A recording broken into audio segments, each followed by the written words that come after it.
Okay, well, welcome everyone to our Sunday morning Potter's House in Dayton, Ohio. And normally we're on the book of Romans. We'll get back there one of these days. The goal was to resume our verse-by-verse study of the book of Romans, starting in chapter 14, verse 1 this morning. But life happens, and so we are focused on getting back to the Romans study, but we're in taking care of some interim issues there. There's some notes for you. Okay, so basically, in the year and a half we've been in the book of Romans, we have learned many very important things that we're thankful for, but more and more we realize that we've got to come to grips with where we've come from. And you hear a lot of voices from people that say, Paul, just preach the word, just preach the word. But we've really had a lot of discernment blogs since 2009 who have put out massive arguments against the nonsense that is part and parcel with the institutional church in our day, but yet what we see happening in our day just keeps growing like wildfire. Why is that? Because what we learn in the scriptures grammatically, what we learn according to true reality in the Bible, is our pointing to, is our resolution, is our solution for what's going on. But what we can't get around is that we have to understand where we're coming from and why things are happening the way they are. Okay? If we just say, that's wrong and this is the right way, the argument soon becomes, what's your case for that being wrong and this being right? Okay? And what we need to focus on is the fact that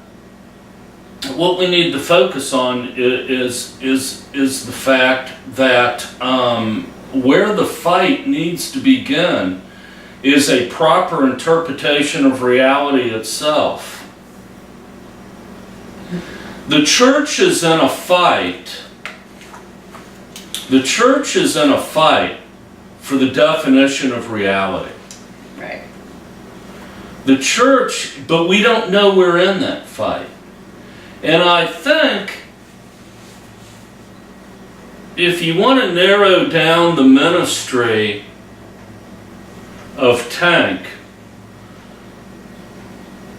and the Potter's House, it's to take the message to the streets that the real fight for the church is what is reality, what is the state of being, okay?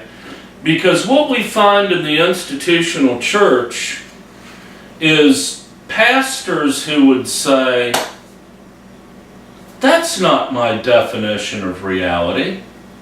That's not my definition of reality at all. But here's the problem. They went to seminary, most of them, and got a degree in seminary. And the vast majority, I'm not going to say the vast majority, all seminary teaching is grounded in and rooted in what this guy, Charles Woodbridge, calls if I can find it here. He says on page 16 of the book, The New Evangelicalism by Charles Woodridge, he says, in the 1920s and 30s, a classic theological debate raged in some of the larger American denominations. In this conflict, the old evangelicals, led by towering theological giants, men of stalwart, old evangelicals, led by towering theological giants, and passions, fought a good fight in the defense of ancient orthodoxy. Okay? So the problem is, even with well-meaning pastors in the institutional church, is they're teaching elements of ancient orthodoxy. But they don't understand where that ancient orthodoxy came from. And this is a marvelous book that's going to be a big part of Volume 2, because the new evangelicalism versus old evangelicalism controversy / debate would have been in the 90s, early 90s, was really a forerunner to the old Calvinism versus new Calvinism debate that launched, that whole issue launched our ministry. Okay? Now, where does the road take us? And just listening to the conversation when I was setting up, I want to address some of these things, okay, in our conversation, okay. I overheard you guys talking about health care, and it's funny, we talked about, I heard the conversation of health care, and Susan is involved in a lot of these issues in her work, where you see a more and more an increased insensitivity towards the health needs of the disabled and the elderly. Okay? Then, curiously, the conversation went to the government's role in that, and the lawlessness of the Obama regime or administration, and so on and so forth. That's funny, because I point people back to what Jesus said frames the latter days. And what frames the latter days is lovelessness.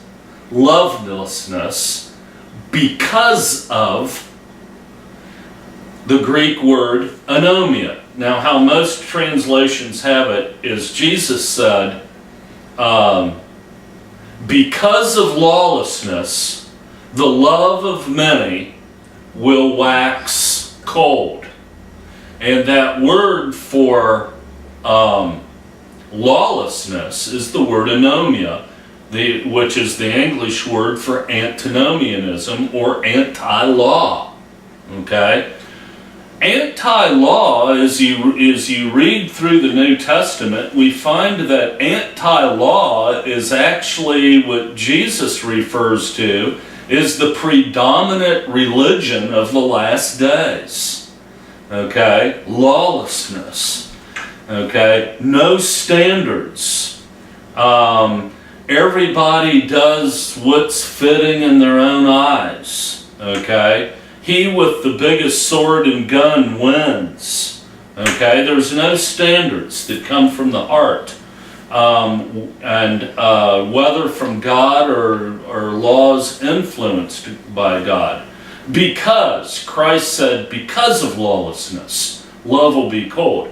So we see this dichotomy, and so basically, to what degree is this religion going to be framing the last days? Well, Paul, 4 times in the book of, it's either First the letter of the First Thessalonians or Second Thessalonians, in one chapter, Paul calls the Antichrist himself the man of Anomia.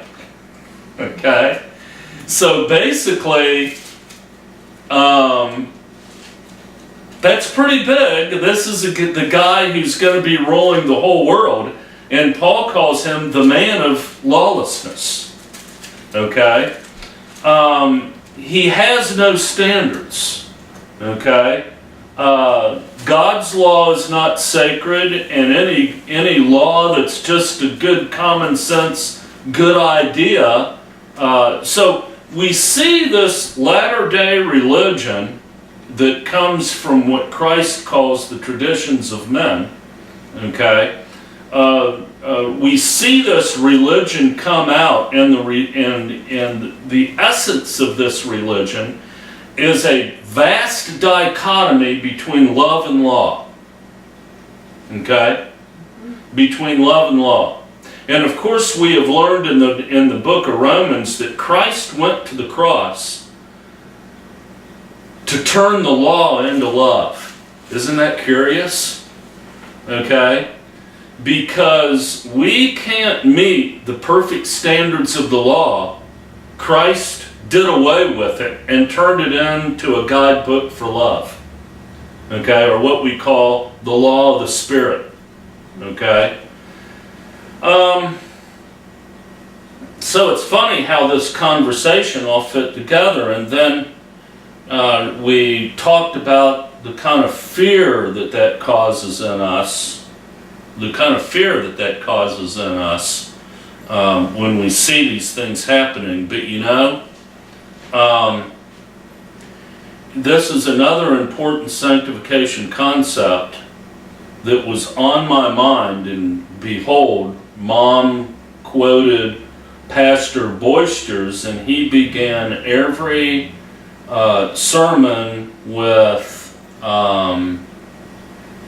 what is it? May the words of my mouth and the meditations of my heart be acceptable in your sight, my Lord, or my Lord Redeemer.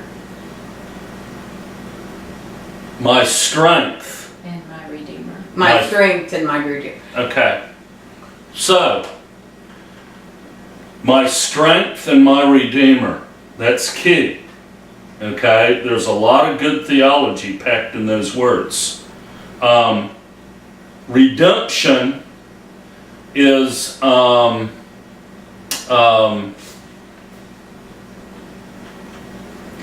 can refer to justification.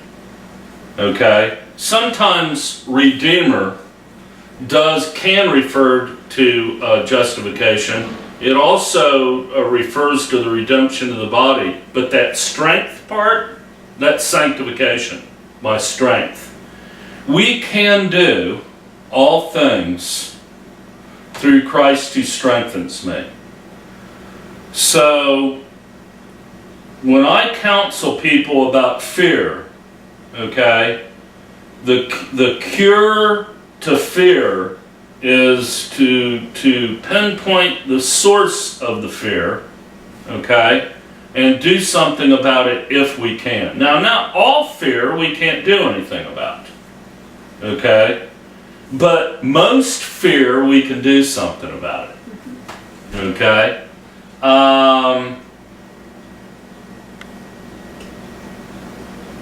If you fear home invasions, get a security system and pray, okay? Like when you're sick, you pray and go to the doctor. You don't just pray and you don't just go to the doctor. You do both.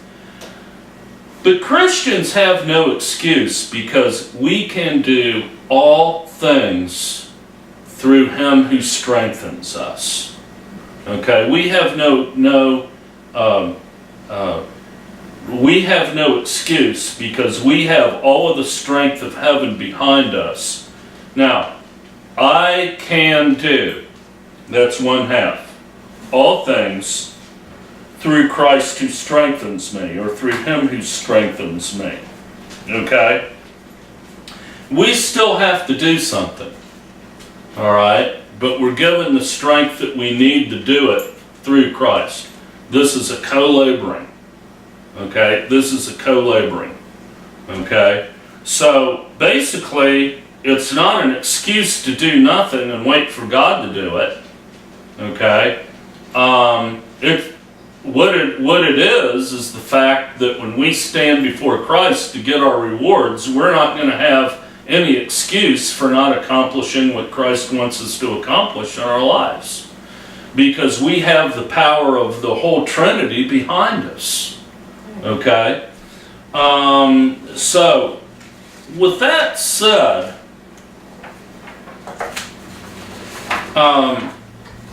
we are going to have a lesson this morning on philosophy. Okay? And more, we're learning how to dissect and come to grips with where we're coming from and why we have to go in a different direction and what the solution to that direction is. And of course, we know that my big beef with discernment blogging, and some people are getting the message because John Elmo at the last conference this past year, when he got up and put a plug in for his blog, he said, now, it's not a discernment blog. Okay? Discernment blogging is for the most part a bunch of whining about the problem. Okay? Again, let me put in a plug for, no matter what you think of them, I don't listen to talk radio, okay? Because again, I find talk radio, like discernment blogging, a bunch of whining, okay? But I did hear something applicable from,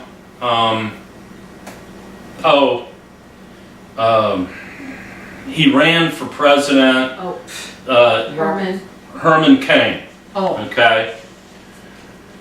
WAR, the acronym WAR, W-A-R, okay? W, work on the right problem. A, ask the right questions. R, remove obstacles, okay? Most of the time, obstacles are excuses, okay? In talking about the healthcare equipment people can't get, I looked at the picture of when you were sharing it with me at the house. I looked at the picture, and I'm like, if somebody had a welder, that wouldn't be all that hard to make. Okay, a little, shoot. Maybe I'll just start making those in the basement and sell them for a fraction of what these big companies sell them for. That's the American ideal, man. Okay? The I can do spirit. Okay? And there you have it in that acronym WAR. Remove obstacles. Well, what's the obstacle to people getting these machines? Cost. Alright? A, it doesn't have to go from W to R. It can go from W to R, R back to W, or A back to W, or so on. So, okay, what's the obstacle? Cost. A, ask the right question. Why is the cost so high? Because it's being manufactured by these companies that have this huge overhead. Okay? So back to R. We know what problem needs to be worked on, so it's back to R. How do you remove that obstacle? Go to Sears and buy a welder, a miniature welder for $500. Go to this angle iron or iron surplus or iron warehouse down here in Dayton In fact, my friends and I, or my friends and me rather, we used to make our own workout equipment when we were in high school. You may not remember that, but somebody bought me a small welder for Christmas, and I made my own down in Portsmouth. When I was down working in Portsmouth, I made my own workout equipment. Okay, so basically, war, W-A-R. I want to bring that to the discernment blogging problem. Okay, discernment blogging doesn't work on the right problem, and it doesn't ask the right questions. Okay, and therefore, because the W and the A is not correct, the R, the obstacle is not removed. No, often they create more excuses. Right. They make up more excuses or more obstacles. Right. So basically, and by the way, Be in Prayer, we have a project that I started called the Oligarchy, spiritualoligarchy.org.com, churcholigarchy.wordpress.com right now. And that is a brainchild that was a project that I built the foundation of and pushed aside. We are now looking for somebody who wants to be a blogger and an author to write on the geopolitical aspects of Neo-Calvinism and just basically take over that blog in our stead and contribute to Tank. And I have sent out one invitation to a particular individual. Be in prayer for that, and if this particular person declines, that somebody else would come along. I think that would add a powerful aspect to the ministry. So, the particular person I invited sends us a lot of awesome material, and this particular interview here, where I ended up tweeting with the author, was part of that. Okay? And it incited the study that we're having this morning, and in fact, the study that we're having this morning is homework for this week's Gnostic Weekly. So when you continually remind me that I need to be feeding you all of the show prep for our preparation for that, well, here it is. Okay, this is what we're working on. Now, what she picked out of this interview that I completely missed was there, and I have to read so much stuff. I didn't read it carefully, but she picked out something that caused me to say, whoa, okay? And if I can find it here, if it was on this string, okay? Find it here.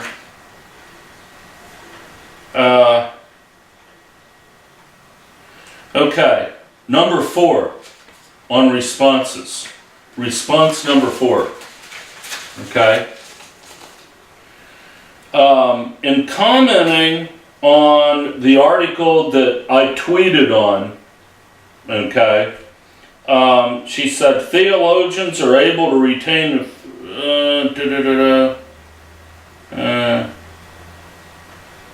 okay. She says theologians are able to retain authority regardless of what they say or write because they can kick you out of the institutional church. It isn't God-given authority, but rather church-based power. They disagree with each other so often, the point a sane person has to wonder what voice they really hear. Freeze that. This is what, And what makes this person dangerous is she brings up questions often that probably a bad person for me to be influenced by, because I get too many ideas anyway. Okay? I'm not saying they're bad ideas, but I'm guilty of trying to do too many projects at once, admittedly. Right. Okay? And this is why we're sitting here doing prep for Gnostic Weekly instead of being back in Romans. But again, this is what we're doing here. I explained why we're doing this. We gotta figure out what the right problem is to work on here. So basically, they disagree with each other so often to the point that a sane person has to wonder what voice they really hear. Freeze that. That's key. Then she said, Jonathan Edwards denied that there was a material world, and she kind of gleaned this. It caused these questions because I guess she read the whole article in detail. I just kind of skimmed over it, but she must be a speed reader because, I mean, she obviously blows through massive amounts of material that would take me 10 years to get through. Okay? Jonathan Edwards denied that there was a material world. He thought God recreates the world out of nothing at every moment that it exists. Okay? His view of reality was so far off, why did people not question everything else he wrote? Okay? And I'm like, whoa! Okay? I'm like, my answer was, is Edwards said that? Is there a source for this? Jonathan Edwards, he's the guy that the new Calvinists have on t-shirts. Jonathan Edwards is my homeboy.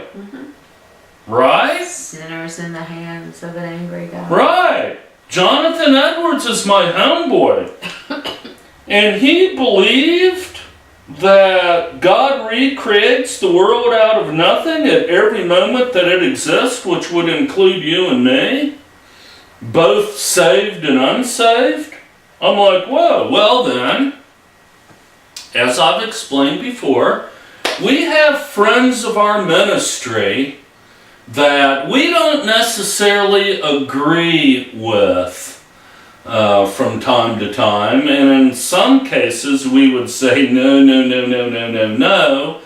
but they come to the blog and they behave themselves for the most part, and because I think, look, yes, I demand that Calvinists be under the auspices of guilt by association. Why do I insist on that? Because they've had 500 years to make their case. Okay? You guys have been putting this together for 500 years. So, if you associate with Bubba B, you're guilty of A. Period.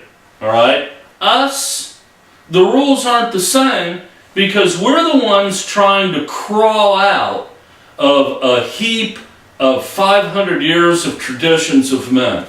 And besides, we don't believe secular equals evil. And we don't believe flesh equals evil. Okay? Necessarily. We believe flesh is neutral, and you can use fleshly members for holiness or evil. Okay? So you know what? The rules for us are different. If some guy comes along that we disagree with, that has something important to bring to the table, we will listen. And so that would be David Brainerd. Okay? And as you can see here, when he saw what Carmen said, he went and gave us this wonderful research here. Absolutely, I've been skinning. Right, okay. And, Pearl, bless her heart, will email me every once in a while and said, hey, this was a conversation we had after she became moderator. She emailed me and she said, explain to me about David Brainerd. Okay. And so we had our conversation about Dear David. Okay. So basically what David finds here, if I could point you to, yes, David Brainerd, comment number 10, okay, found a reference here to the claim that Edwards believed God recreates the world at every moment, okay. By the way, all his other input is good stuff, okay. I mean, wow. I mean, this is hours and hours of research just dumped in our lap, okay. So basically, number 10, David reinforces what Carmen suggests that this article seemed to indicate. And, okay, she brought up the question. He pretty much answers it.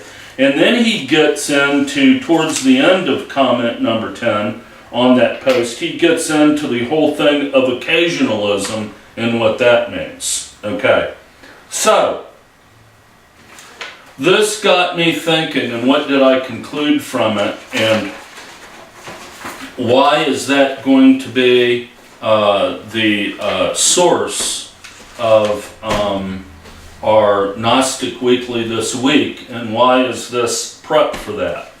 It brings us into the whole philosophical realm of what is called idealism. Idealism. Okay? And you don't have a copy of this because it's many pages and I didn't want to burn the ink. Okay? I'm trying to save ink. Okay? So idealism. Well, what is idealism? And why is this such a big deal? And why is this something new that we're focusing on in Tank? Because the philosophy of idealism in that realm really encompasses all of the ancient philosophies. It really does. What does it mean? Well, here's a definition, and by the way,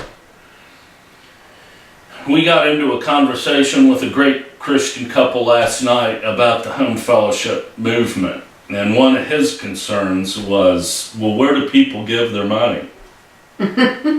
Okay, well, isn't that a peculiar question? You know, well, if they're no longer attached to the institutional church, what about giving? That very question should alarm us, right? And my answer was, well, what we give is based on need. And he kind of looked at me and I'm like, in other words, instead of giving our money to an institution and then the money goes Lord knows where, we know exactly where our money is going. It is going to need, okay? Whatever the needs of people are. And he's kind of like, okay. And I said, I guess, you know, if you're really anxious to give your money, I guess that means you got to go out and find need, right? Oh, I'm not giving enough money. I need to go out in the world and find a need.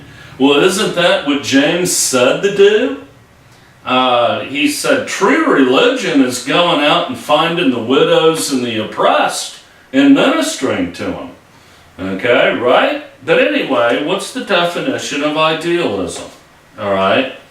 In philosophy, idealism is the group of philosophies which asserts that reality, or reality as we can know it, is fundamentally mental. Mentally constructed or otherwise immaterial. All right. So in other words, reality is immaterial. True reality is completely immaterial.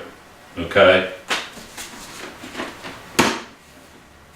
This only exists because I perceive it in my mind.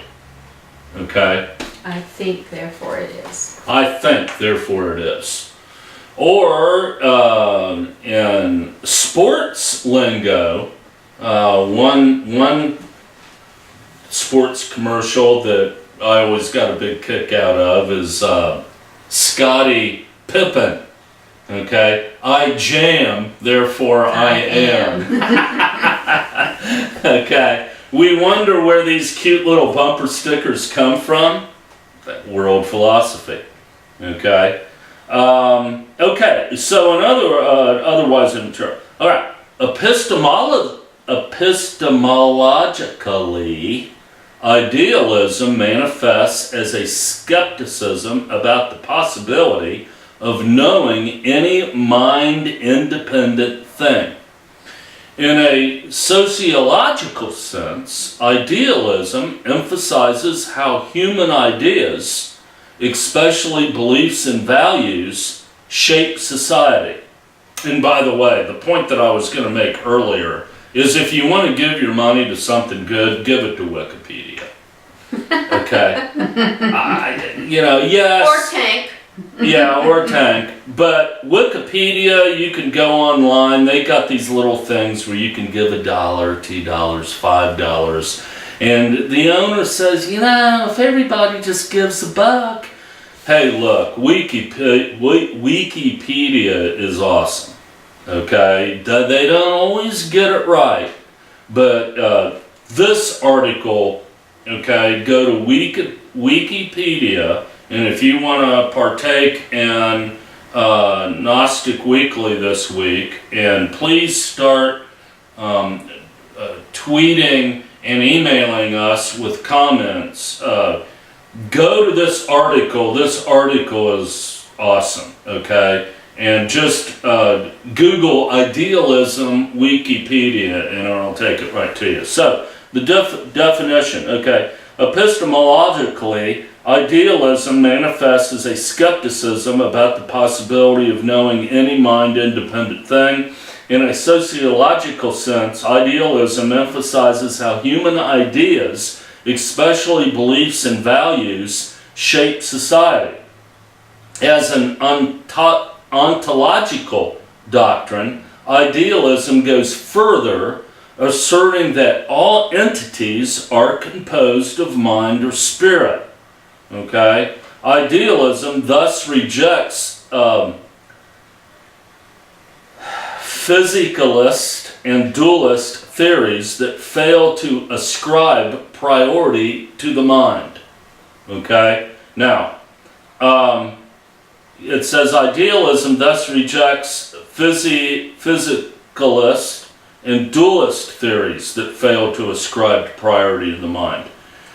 Platonism, which really that ancient orthodoxy that he talks about is based on, that is a dualism, but by no means does it reject idealism.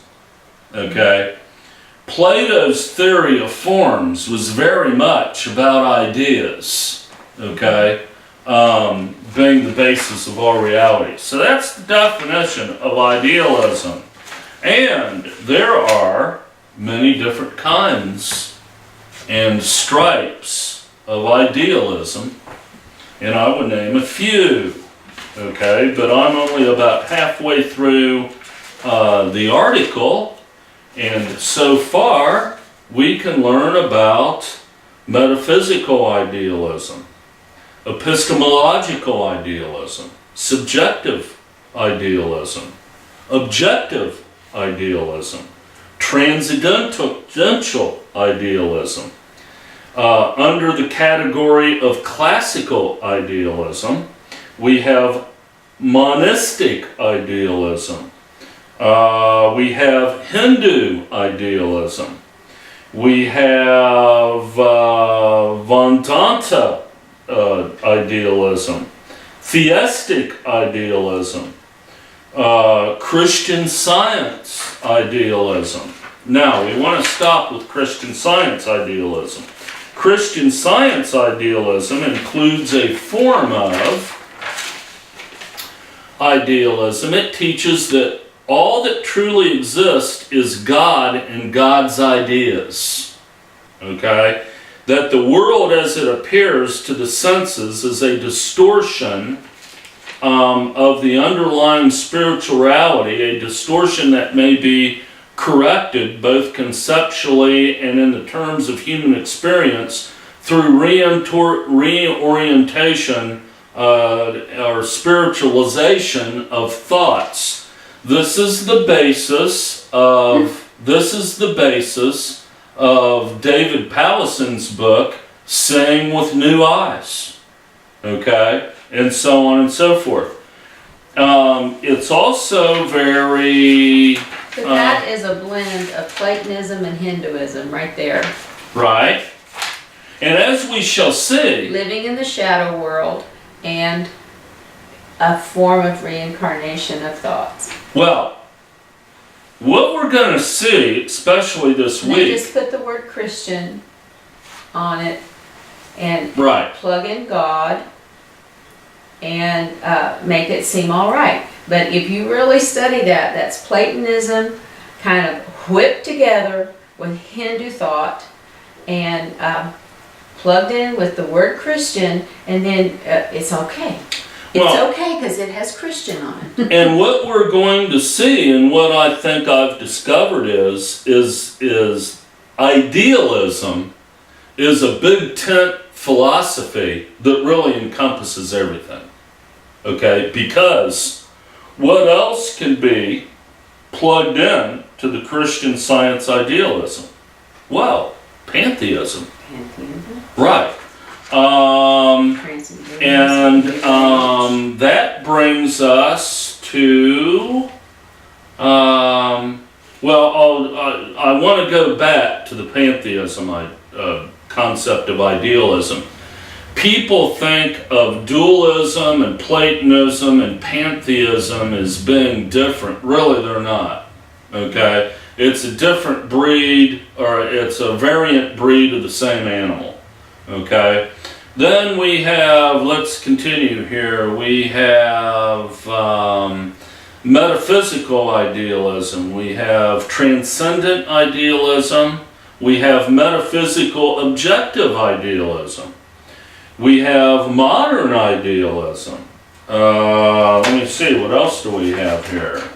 We've got conceptual idealism. We have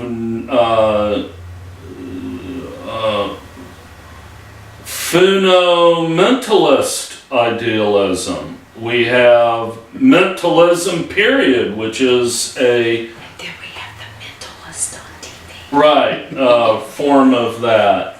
We've got analytic idealism, and I'm halfway through the article. And then we have Luther and Calvinist idealism. Right. And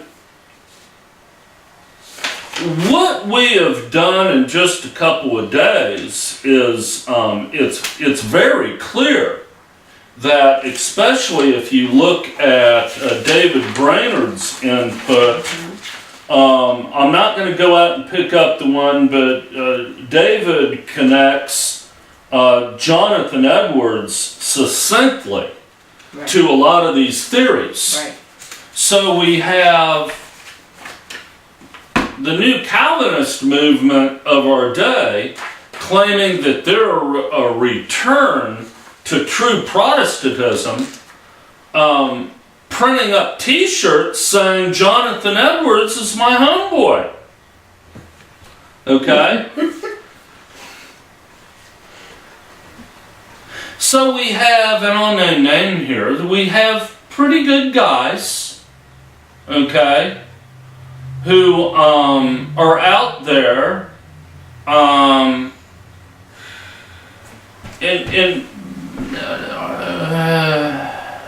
there's good people in the institutional church, but they all went to seminary if they have any credibility at all. Therefore, they're teaching the tentacles of the octopus because in seminary they weren't taught about the brain of the octopus. So what they're doing is from the pulpit, they're pontificating the elements, which is yielding the same results without people realizing it. Christians are not in touch with the reality that they're living in, and they think it's the truth, and they think that it's all there is. Okay? And this is why we get terribly criticized by pressure. Not that we're being critical and judgmental, but when we make comments to people that come back on emails and comments on blogs, when we try to provoke people to think, and they come back with these little mystical statements, these little fluff and stuff we call it, and we come back with, let's study, let's find out where these ideas are coming from. It's not coming from God's Word, it's coming from people's traditions and ideas. And then we are really torn apart and treated, name called and treated poorly because we want to provoke people to think. Then we're accused of using big words, philosophy, and all of this. But yet, all we want people to do is know what you believe, know who you are quoting, know who you are following, know who you are quoting. Who is your authority? Is it God and His Word? Is it your pastor, who, yes, we should respect, but who is his authority? Is his authority God and His Word? Or is his authority Southern Baptist Theological Seminary? Is it Westminster Confession? Is it Jonathan Edwards? Is that his homeboy? Do you really know what these men teach? Do you know what John Calvin believes? Do you know what, if you say you're a Calvinist, do you really know what Calvin taught? That's all we're asking. We're asking you to come out from among them and be separate, says the Lord, and know what you believe. Right. Know what you believe. Right. And, who knows, this weekend, or this Friday, we may have a slightly different format for Gnostic Weekly to where people can maybe, contribute to all of this information and we can have a group conversation. It would be nice if we invite that. Right. We invite that. Yeah, we do. Now, in the article, by the way, he associates Platonism with what he calls, or what the contributors call, metaphysical objective idealism. Okay, and a question for everybody: does that sound somewhat familiar or somewhat similar to the centrality of the objective gospel outside of us? Okay? Could sound a little similar. Okay? Now, the one thing that I want to, and why this is huge, because idealism could really, of course, on volume 3 of our series on the truth about New Calvinism, we have a huge task on our plate in organizing all of these thoughts, because volume 3 attacks the physical or the philosophical aspect of this debate. Okay? And the real Christian debate in our time is, what is reality? Right. Okay? Stop scripture stacking. Okay? Choose your reality, and then we'll talk about scripture. But until you choose your reality, which is, pick one, redemptive historical hermeneutics, which is a reality, and grammatical historical hermeneutics. Okay? Historical redemptive. All reality is interpreted through the suffering of Christ.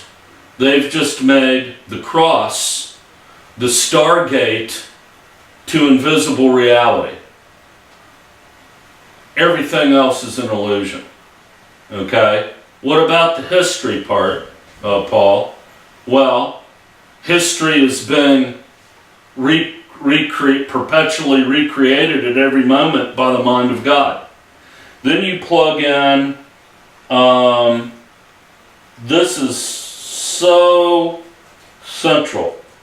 So basically, back to my subpoint, is this whole concept of idealism, the big tent of idealism, our answer to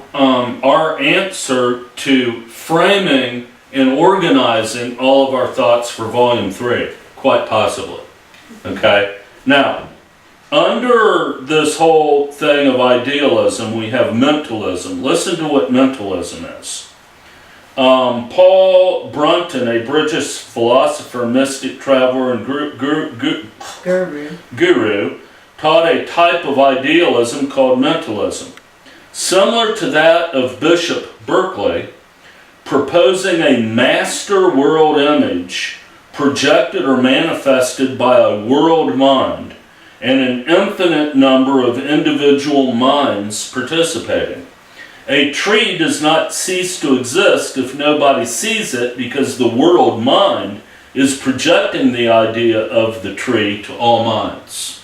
So just because you're not thinking about a tree at that given moment doesn't mean there really isn't a tree. It only means the world mind hasn't recreated the image of a tree in your mind. Okay? Now, why is this part of it important? Because we think that somehow pantheism is a different philosophy than dualism, and idealism per se. Okay? And it's not. Okay? It's looking like, to me, all philosophies can be categorized under idealism. Okay? Mm-hmm. And I'm sure I'll hear from John on some of these thoughts. And now, right here, so it was. Yeah. Now, okay, so I conclude with this. Okay? Again, all right, we are historical grammatical philosophers. We believe that the world is interpreted grammatically. We believe that this book is separate from us. We believe that what God created before He created man, light, water, land, seeds, plants, animals, whatever, those things really did exist separately and in and of themselves before man was created. Mm-hmm. So that's why this world mind or everything that exists is in the mind of God. Okay? And growing up, we hear those philosophies in church and we go, well, yeah, God created everything. Of course that refrigerator is in His mind. Completely missing what the point that's really being made there. Okay? Which is the only reason that refrigerator exists is because it's in the mind of God. Okay? It only exists because God is aware of that refrigerator. Okay? But anyway, as grammatical historians, we have the grammar. Reality is interpreted by words. Okay? That doesn't mean we don't think that thing exists apart from words, but what it does mean is that if we can't describe what that thing is, it doesn't mean it exists. The point is that if we can't describe it by a word, that creates a big problem for us. There's nothing we can do with it. Yeah, we're not saying it doesn't exist. We're just saying there's not a blasted thing we can do with it as human beings. Okay? So, look, I may see a cow, but unless there's a grammatical word or a noun,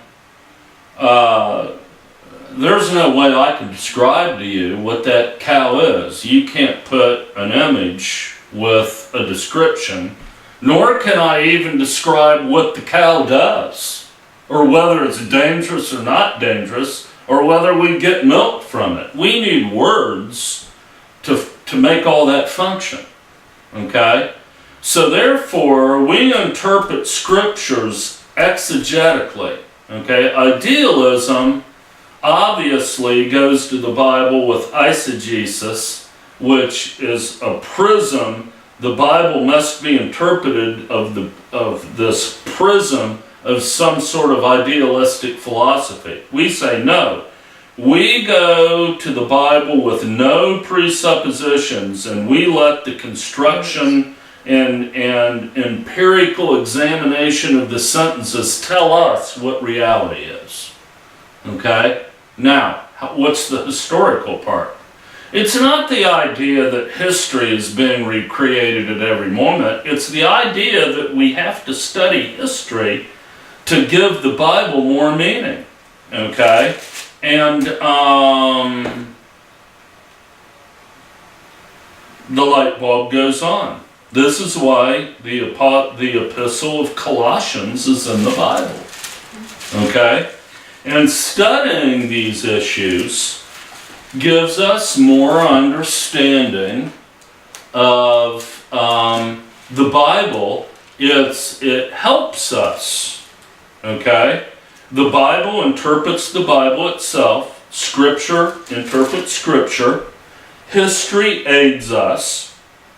And an examination of sentences helps us. And as I got into a discussion with Pearl and Andy this week, how do we know that these letters in the Bible are part of the intended canon of God? Well, I don't know how God brought all that about, but God deliberately uses different books to form a complete definition of any given theology or doctrine. He deliberately splits it up between the writers to show the continuity. And we got, Pearl asked Andy a question this week. Okay? And then Andy asked me, invited me to add to it if I had anything to add. Well, Andy used about 3 different books to answer a question. And I'm like, well, the only thing I would add is that's how we know that those 3 books are part of the canon, because how do 3 guys that lived hundreds of years apart and came from totally different backgrounds, it's not that they're saying the same thing, oh, well, it's just tradition passed down. No. They're writing 3 different things with applications specific to the letter they're writing, but yet it adds a piece to one central doctrine. Unity. Okay? That's how we know. Alright, so, in conclusion, these philosophies aren't anything new. Their attack on the church via traditions of men aren't anything new. This is why we have the letter of Colossians. Okay? In this letter to the Colossians, to the Christians at Colossae, he is attacking these various kinds of world philosophies that are attacking the church. May I point you to chapter 2, verse 9.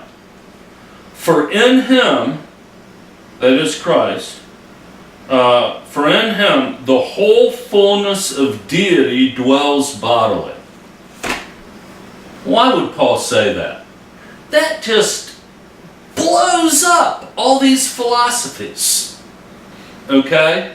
Paul is saying that the invisible and the material is the same, is embodied together. Okay?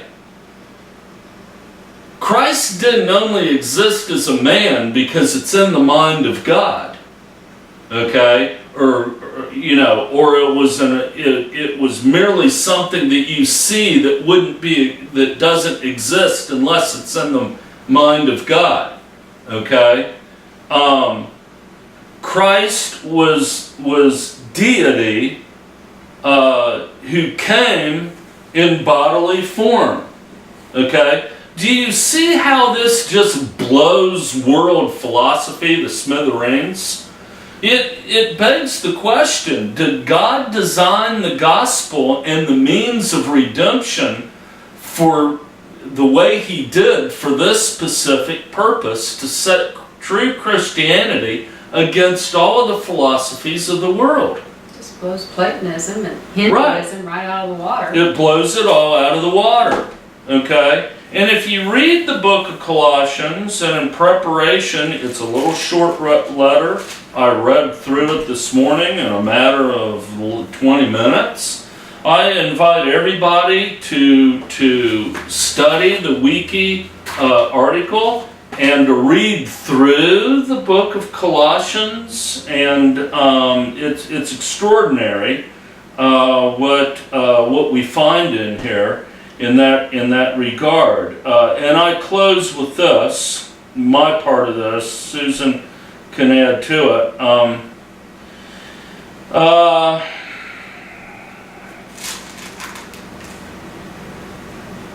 I could go on and on about the book.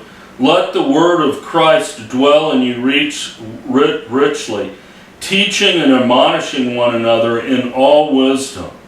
Okay? What did we hear this week in contrast to that in the Liberate Conference? Okay? Don't study the word. Don't study the word. Don't use the word for information. No. Okay? And of course, that we know now where all of that comes from. It comes from these idealist philosophies. Don't you love verse 8? Beware lest any man spoil you through philosophy and vain deceit, after the tradition of men, after the rudiments of the world, and not after Christ. And basically, Paul writes this to set Christianity against all of these philosophies. And basically, all of these philosophies that have come against the truth of God and has lifted itself up into the arrogance against the Gnostic of God is the institutional church. Okay? So basically, that's the verse I was going to close with, and that's all I've got. Do you have anything else to add? No. Okay. Well, that is our homework for Gnostic Weekly. Alrighty. Okay? And if we don't have anything more to add, we'll say bye to everyone until this Friday.